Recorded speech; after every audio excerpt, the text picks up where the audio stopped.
If you dream of one day owning a Rolex, but it's not in the budget yet, you should totally look into vintage Tudor, and that's what we're doing today.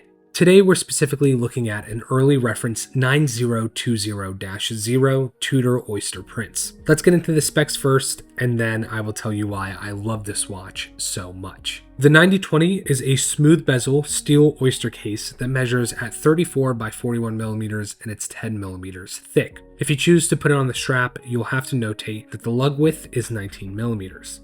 This specific example dates to 1977, so it's from the era where Tudor was using a whole lot of Rolex parts. And as you can see, the crown, bracelet, and case are signed by Rolex, while the dial is Tudor. That is why I love this watch so much. Other than Rolex's in-house automatic calibers, this watch has all of the brand for a fraction of the cost. That was Hans Wilsdorf's goal with the Tudor brand to begin with, to introduce the Rolex identity at an affordable price by using off-the-shelf Swiss ETA movements like this automatic caliber in the Oyster day. By cutting costs there, the brand was able to introduce amazing watches that are on par with the quality and robustness of the Rolex name. As you can see here, it still features a waterproof Oyster case with the Rolex name proudly engraved on the case back. You even get the same Oyster bracelet signed by Rolex that would be used for similar 34mm Oyster cases by the Rolex brand. Now, I'm not saying that this watch is Rolex, and I'm not telling you to think that it is either, but there is something that we can all agree on. If a Rolex watch is out of reach right now because it's just out of the budget, there is nothing wrong with wanting to own a Tudor. Another case might be that you don't want to spend that Rolex price tag at all, not even in the future, and so the Tudor brand makes so much more sense.